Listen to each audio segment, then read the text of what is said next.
Sebelum kalian menyaksikan video ini, silakan tekan tombol subscribe dan aktifkan lonceng notifikasinya agar tidak ketinggalan info menarik lainnya. Selamat pagi pemirsa, dimanapun Anda berada, semoga dalam keadaan baik-baik saja dan tetap semangat. Senang sekali hari ini bersama kembali dengan saya Ade Dorcas yang akan menemani pemirsa di acara FinTalk, Financial Talk, edisi Senin 10 Agustus 2020. Nah, dan hari ini saya akan menemani sampai tuntas di jam 10 WITA nanti. Adapun topik yang kita angkat hari ini di FinTalk, Financial Talk adalah memasak keuangan keluarga. Everyone can cook. Nah, hari ini saya tidak sendiri. Saya sudah bersama narasumber cantik banget ya. Langsung saja kita sapa, ini dia Dr. Nyoman Trisna Herawati, SEAK MPD. Selamat pagi Ibu. Selamat pagi Ade, selamat pagi pemirsa Guntur. Bagaimana kabarnya hari ini ya? Ya, baik-baik saja, sehat-sehat saja, makanya bisa siaran di sini ya. Iya, bisa sharing ilmu, bisa sharing pengetahuan terkait dengan pengelolaan keuangan. Wow, udah gak sabar nih, udah excited mau belajar banyak hari ini sama Bu Trisna. Bagaimana kesibukan belakangan ini Bu di masa pandemi ini? Kebetulan kita ngajar lagi tidak, jadi mungkin yang diisi adalah bimbingan, penelitian, ya tugas dosen seperti biasa, hanya saja karena sekarang memang perkuliahan itu lebih banyak di rumah ya, jadi kita kerja dari rumah gitu ya, cukup melelahkan juga sih. Walaupun katanya kerja dari rumah tapi iya tetap sama aja sih sebenarnya ya. Jadi kalau ngajar tuh emang lebih enak tuh seharusnya di kelas. Jadi feelingnya ketemu bertatap langsung dengan mahasiswa itu beda. Ya, gitu. jadi kayak sekarang gitu ya, ya betul, langsung dapat feelingnya. Betul sekali. Ya jadi hari ini kita akan bahas tentang memasak keuangan keluarga. Nah kalau kita ngomong ya tentang masak-memasak, setiap orang bisa masak. Masak nasi goreng, masak telur ceplok, masak telur dadar, masak mie instan. Paling ekstrim itu masak air panas. Nah tapi gimana pun itu namanya tetap masak ya. Tapi gimana nih tentang masak keuangan keluarga? Apakah semua orang bisa? Nah kita akan kupas secara tuntas hari ini di FinTalk, Financial Talk. Dan langsung saja, bagaimana sih pandangan Ibu tentang memasak keuangan keluarga ini Bu? Ya baik, Ade, ini adalah kesempatan pertama saya sharing tentang pengelolaan keuangan dan kenapa saya memilih topik memasak.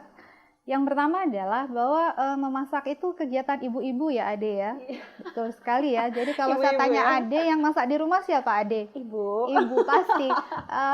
Oke, kita akan ngomong sebagian besar sih ya. Jadi sebagian besar kegiatan masak itu memang ibu-ibu. Sehingga kalau saya kaitkan dengan pengelolaan keuangan, maka yang biasanya mengelola keuangan itu juga adalah ibu-ibu, betul tidak? Jadi para suami kerja aja terus gitu, kerja dengan giat. Nah, uangnya ujung-ujungnya akan disetor ke istri. Meskipun sekarang itu kita tahu istri juga sudah giat bekerja kan, dalam artian bahwa istri juga ikut menopang perekonomian keluarga. Nah, meskipun istri bekerja, suami juga tetap aja biasanya nyetor uang, sehingga kalau kita di grup emak-emak itu selalu bilang uang istri punya istri, tapi uang suami punya istri juga gitu. Kasihan banget suaminya ya, yang kerja ujung-ujungnya balik. Nah, maksud saya seperti itu. Jadi memasak lebih banyak dikerjakan oleh ibu-ibu dan mengelola keuangan juga lebih banyak memang dikerjakan oleh ibu-ibu. Saya percaya bahwa feeling perempuan dan feeling laki-laki dalam mengelola keuangan itu beda. Beda banget. Nah, jadi mulai sekarang bapak-bapak yang belum menyerahkan keuangannya ke ibu-ibu, boleh loh diserahkan ke ibu-ibu, dan ibu-ibu yang masih belum bisa mengelola keuangannya boleh rajin-rajin untuk nyantolin channel ya, ini ya gitu ya. Itu yang pertama. Jadi ibu-ibu kegiatannya memasak, nah pengelolaan keuangan juga memasak. Yang kedua, bagi saya memasak itu sebuah proses Ade. Saya terus terang tidak terlalu suka memasak, tapi gara-gara work from home ini saya lumayan suka memasak gitu ya. Dan memasak itu butuh proses banget. Dan ada beberapa rumah tangga yang saya baca itu bahkan sudah planning masakannya seminggu sebelumnya. Oh, Senin saya masak tempe bacem nih, Selasa saya masak sayur bening, Rabu ini. Jadi dia udah punya urutan masakan tuh. Nah, kalau saya, apa yang saya masak besok, saya udah prepare dari sekarang. Gitu kan? Saya cek bahan-bahannya, ada tidak. Besok saya ke pasar, saya belanja. Kita proses, kita olah, kita sajikan. Itu membutuhkan proses yang luar biasa. Saya bilang adalah ketekunan hati. Iya. Betul nggak ya? Bener Jadi bener masak banget. dengan hati itu sesuatu yang menghasilkan hasil yang pasti beda gitu. Makanya para suami dan keluarga kalau masakan istri agak tidak enak, ya harus dienak-enakan saja gitu ya. Perjuangannya itu gede harus banget dilihat gitu. Nah, pengelolaan keuangan saya pikir juga seperti itu, Ade. Karena saya pikir bahwa everyone can cook bukan berarti bahwa wah semua orang harus mengikuti pengelolaan keuangan ini.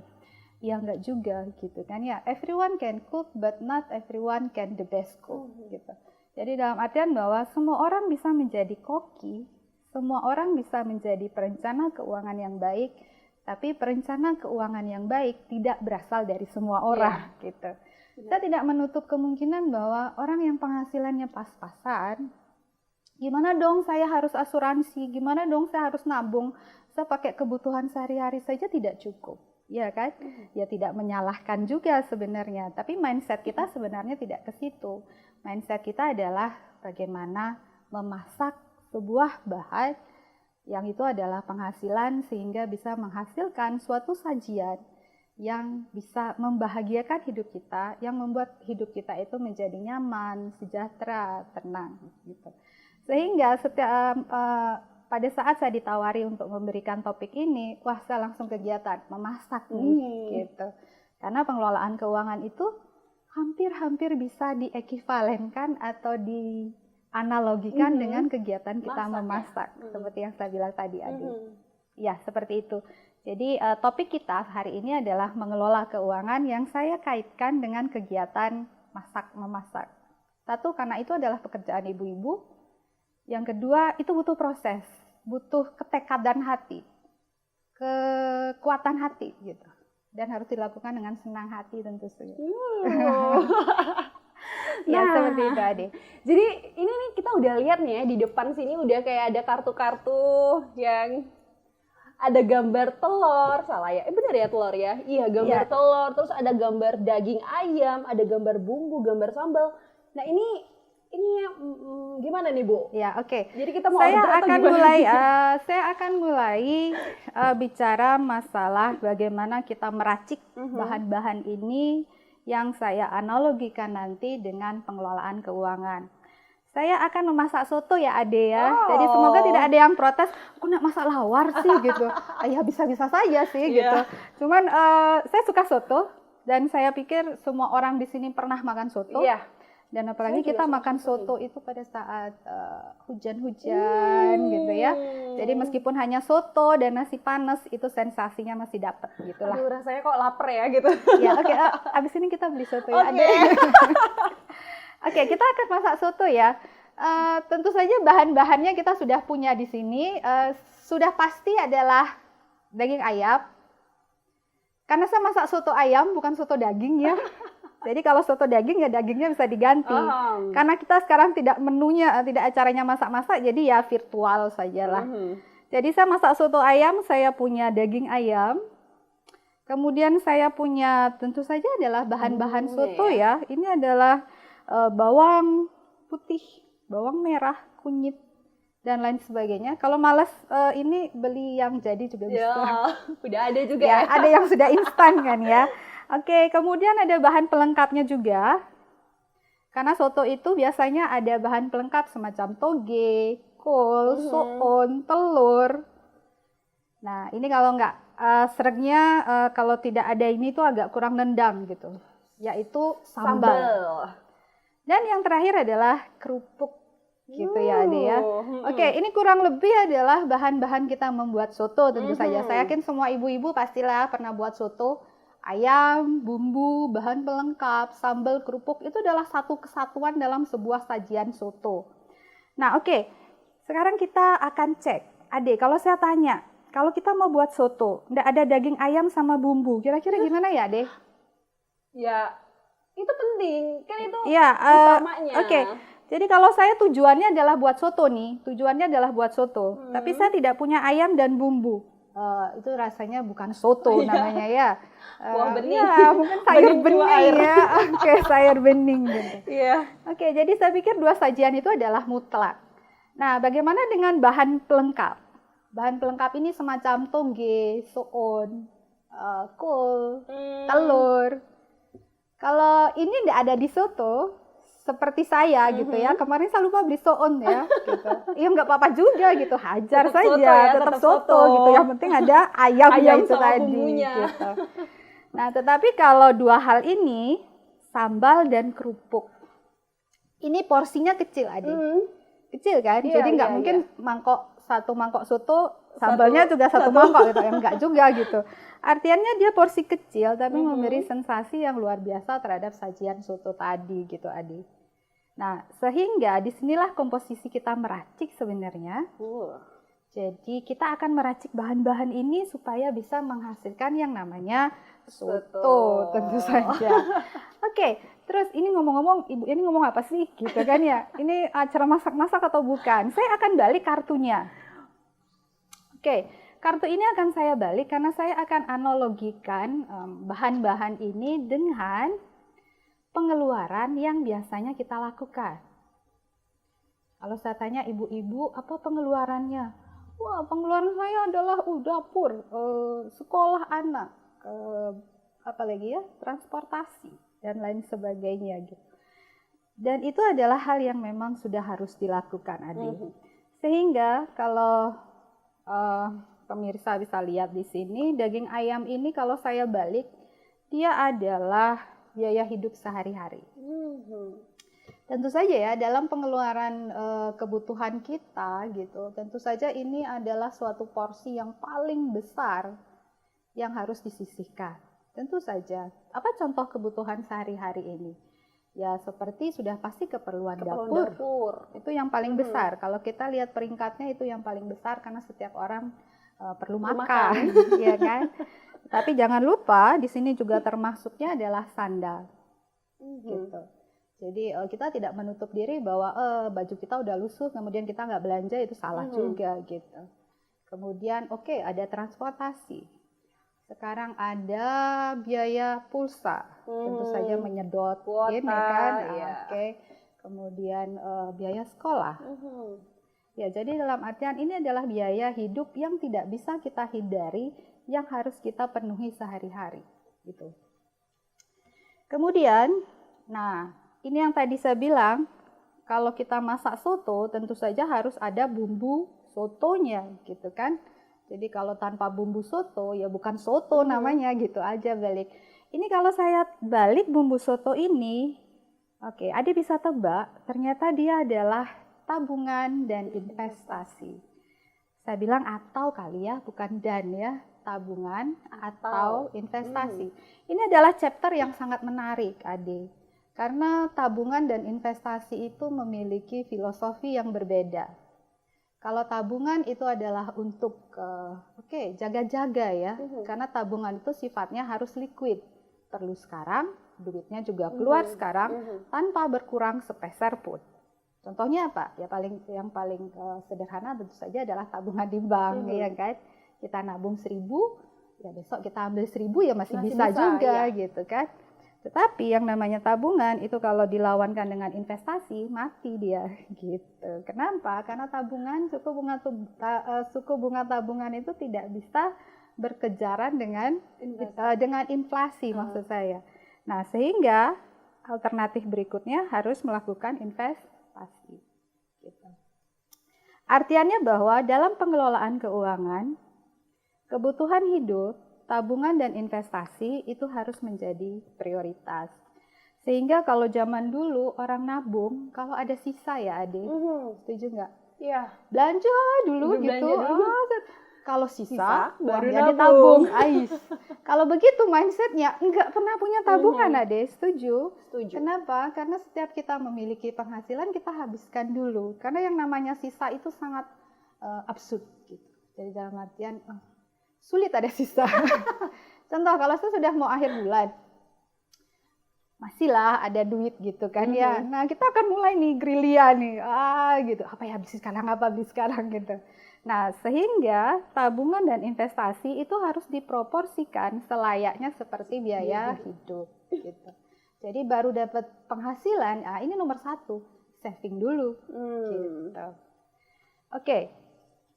Terus yang berikutnya ada bumbu pelengkap nih.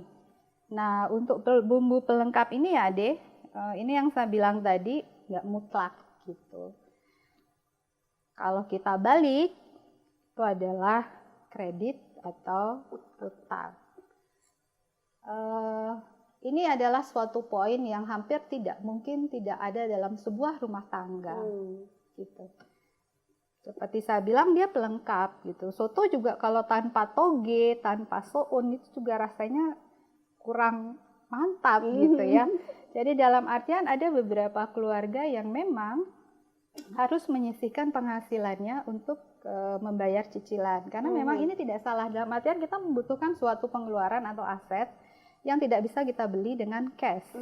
Nah, salah satu jalan keluarnya adalah tentu saja dengan mencicil atau angsuran. Sehingga yang diperlukan di sini sebenarnya adalah manage-nya, bukan menghindarinya sebenarnya, tetapi bagaimana kita melakukan perencanaan atau manage hutang itu sendiri. Nah, ini juga ada kiat-kiatnya. Bagaimana mengelola hutang dengan bijak, gitu. Kayak kartu kredit misalkan. Nah, itu. Ini nanti, satu sesi juga ini, Ade. Nanti ini panjang. Di Talk selanjutnya ya. Oke, jadi itu panjang itu ceritanya. Bisa mantengin terus nih. Oke, nah dua hal ini yang tadi dibilang kecil-kecil, tapi memberikan sensasi yang luar biasa gitu. Itu adalah sambal dan kerupuk ya, Ade ya. Kalau yang saya bilang sambal, itu kalau saya balik, itu yang namanya adalah asuransi. Oke, dana pensiun kayaknya agak terlalu jauh deh. Mungkin yang lebih familiar itu adalah asuransi ya. Ade punya asuransi nggak, Ade? Belum ya, oke. Karena sekarang asuransi juga macam-macam ada ya. Karena asuransi ada asuransi kesehatan, asuransi pendidikan, ada unit link. Jadi asuransi sekarang sudah connect dengan bank yang disebut dengan bank insurance itu. Jadi bank dia memiliki produk asuransi. Di samping bank itu sendiri buka cabang atau buka anak perusahaan yang bergerak di bidang asuransi. Jadi dalam arti bahwa asuransi inilah yang menjamin ketidakpastian. Gitu. Jadi yang namanya kehidupan sejahtera itu kita nggak mikir uangnya cuma untuk saat ini, tetapi juga untuk di masa-masa yang akan datang. Nah, kata teman saya, yang tidak pasti itulah yang pasti gitu. Ngerti maksudnya ada ya? Jadi dalam artian kita tidak pernah bisa mengetahui apa yang akan terjadi di masa yang akan datang. Contoh, pernah nggak Ade membayangkan Agustus tahun lalu sekarang nggak ada gerak jalan? Enggak kan? Jadi Agustus tahun lalu saya akan berpikir, wah jalanan macet nih, kenapa banyak yang latihan gerak jalan. Tapi saya senang, saya bisa nonton pawai, saya bisa nonton 17-an gitu kan. Jadi sudah membayangkan bahwa tahun depan, tahun ini akan terjadi lagi seperti itu. Tapi sekarang tentu saja tidak. Siapa yang bisa membayangkan pandemi COVID ini bisa merontokkan seluruh perekonomian ya?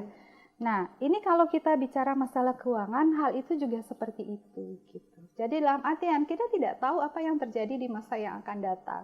Nah, salah satu covernya adalah asuransi. Jadi tidak salah kalau kita mulai sudah memikirkan tentang yang namanya asuransi. Gitu. Oke, ini juga bisa jadi topik satu kali pertemuan lagi. Asuransi ada begitu banyaknya. Jadi jangan kemana-mana nih, terus pantengin berarti. Terus, nah kerupuk. Ya, ini adalah makanan favorit saya berikutnya. Tidak bisa makan tanpa kerupuk sebenarnya. Tetapi maksudnya di sini apa kalau kita balik ya? Oke, yang kita balik kerupuk itu adalah charity, dana sosial, amal. Kenapa? Nah ini juga saya mau seharusnya saya masukkan di awal nih, gitu. Selayaknya dia tabungan atau investasi. Sekecil apapun dia, kalau kita menyisihkan sebagian penghasilan kita untuk kegiatan amal atau sosial, itu akan memberikan rasa yang luar biasa. Maksudnya bahwa kita berpenghasilan ya, kecil, besar gitu. Selalu mensyukuri apa yang kita peroleh. Gitu. Nah, cara kita mensyukurinya adalah tentu saja dengan kita menyisihkan sebagian penghasilan kita untuk kegiatan amal. Gitu. Oke, sekarang kita sudah banyak punya yayasan-yayasan seperti yang kita lihat. Jadi ada begitu banyak dana, termasuk Guntur juga ya. Jadi ada begitu banyak pos-pos yang bisa digunakan untuk penyalurkan itu. Dan saya pikir jumlahnya yang nggak harus banyak gitu. Tapi paling tidak itu ada dalam bumbu-bumbu yang akan kita racik. Oke Ade ya, jadi kurang lebih kalau kita lihat dari perencanaan keuangan ini ada beberapa poin. Yang pertama adalah kita harus memikirkan biaya hidup nih pasti. Kemudian tabungan dan investasi, ini adalah 2 poin yang memang harus kita utamakan sebenarnya. Kemudian bagaimana kita manage hutang, bagaimana kita sudah memikirkan asuransi sejak dini, dan juga jangan lupa adalah beramal charity gitu. Nah, sehingga kalau tadi masakannya adalah soto Ade, ini yang saya bilang kalau dimakan dingin-dingin itu memberikan rasa yang enak gitu ya, nggak usah dingin lah, pokoknya lapar aja lah sudah gitu, makan soto enak lah pokoknya gitu. Nah, secara keuangan itu yang disebut sebenarnya istilahnya adalah wealth ya, atau papan secara finansial. Jadi maksudnya tujuan pengelolaan keuangan ini sebenarnya adalah mengajarkan kita untuk bisa memikirkan keuangan tidak hanya di masa sekarang tetapi juga di masa yang akan datang gitu. Karena yang namanya wealth, tapi kalau kita Ade bisa searching wealth itu apa sih gitu. Wealth itu kalau dilihat di kamusnya itu namanya kekayaan sih. Jadi ujung-ujungnya adalah orang kaya gitu ya, atau secara garis besar bisa dikatakan adalah kemampuan finansial di atas rata-rata gitu. Jadi wealth di sini maksudnya adalah kita bisa memikirkan kehidupan kita tidak hanya sekarang tapi juga di masa yang akan datang. Ya, seperti itu. Jadi tujuan apa yang kita lakukan hari ini, memasak bahan-bahan kita hari ini adalah untuk perencanaan hidup kita di masa yang akan datang. Nah, oke Ade, ini sebenarnya kita akan masuk ke meraciknya. Kalau meracik itu tentu bicara masalah komposisinya ya, berapa banyak gitu kan, berapa kilogram kita perlu ayam, berapa butir bawang putih, berapa sentimeter kunyit gitu ya. Bagi pemula itu kunyitnya bisa dihitung sentian ya. Oke. Kayak penggaris di dapur ini nggak mutlak ya Ade ya, ini nggak mutlak dalam artian bahwa ini adalah serial financial planner gitu. Jadi dalam artian bahwa ini adalah sesuatu yang biasanya diproporsikan oleh sebagian financial planner gitu, perencana keuangan. Perencana keuangan. Untuk biaya hidup sehari-hari itu kalau kita lihat itu sebenarnya maksimal 60%. Maksimal 60% dari penghasilan. Jadi kita bicara kata maksimal. Jadi kalau Ade punya penghasilan 3 juta, jadi 60%-nya itu adalah 1.800.000, betul? Ya, 1 juta. 1 juta, betul ya? 3 kali Coba. 6, iya 1 juta. Kayaknya kita perlu kalkulator di sini ya. Oke, betul ya Ade ya. Nah ini yang agak kadang absurd gitu. Karena kita tahu bahwa inflasi sangat tinggi, kebutuhan kita sangat tinggi. Sehingga kalau kita memproporsikan seperti ini tentu banyak pertanyaan, ya gimana kita bisa hidup dengan hanya 1.800.000 seperti itu. Nah disitulah seninya, disitulah maksud saya dengan kesungguhan hati, dengan keteguhan hati bahwa kita melakukannya dengan sangat disiplin gitu. Susah sih memang. Bener. Contohnya saya seperti yang saya bilang tadi gitu, pertama-tama terus terang saya dapat gaji itu habiskan dulu gitu. Jadi gaji saya 1 juta, pengeluaran saya segini, gaji saya 2 juta. Nah penghasilan saya juga ngikuti gitu. Maksud saya pengeluaran saya juga ngikuti. Gaya hidup saya juga mengikuti seperti itu. Sehingga kalau kita ditakar seperti ini, seolah-olah kita mediet. Seolah kita, waduh gimana ya caranya supaya nggak belanja? Gimana ya caranya supaya saya nggak, di sini nggak ada bioskop ya. Terus terang kalau ada bioskop itu juga jadi salah satu pengeluaran gitu. Nah tentu saja ada kekuatan hati yang memang bisa mengerem itu gitu. Nah ini bisa diproporsikan seperti yang saya bilang adalah 60%.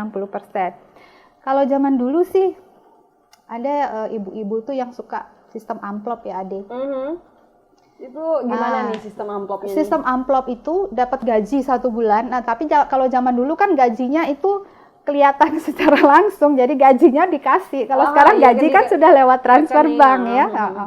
Kalau zaman dulu gajinya dikasih, kita tanda tangan, gaji pakai amplop Iya. itu. Nah, sampai rumah juga udah di amplop-amplop tuh. Oh, ini untuk sekolah, ini untuk ini. gitu Oh, kan. iya, Ini iya. kurang lebih sama seperti itu sih dalam artian. Hanya saja ya ini buat diri kita sendiri gitu, manage. Oke, maksimal 60%. Nah, untuk tabungan dan investasi, proporsinya berapa nih? Nah, ini 5% ya, tapi minimal ya. Oke, ini kalau tadi saya bicara maksimal, kalau yang ini saya bicara minimal. Nggak harus 5 sih, harusnya kalau versi financial planner itu 10% Ade. Minimalnya 10%. It's just masalahnya karena saya bawa ke asuransi dan charity ini, jadi dia anak berkurang. Nah, bisa main di sini juga sih. Jadi kalau ini bisa kita kurangi, nah ini bisa kita naikkan, gitu kan? Nah, ini kita bicara masalah minimal. Semakin tinggi persentase untuk tabungan itu semakin sehat, gitu. Sotonya akan menjadi semakin enak. Gitu Bumbunya ya. makin kerasa gitu Bumbunya ya. makin kerasa, gitu. Nah, itu sudah di awal ya, Ade. Seperti yang saya bilang, itu sudah di awal. Nah, this one, kredit. Nah, ini yang paling banyak ditentang. Wah, saya nggak bisa tuh.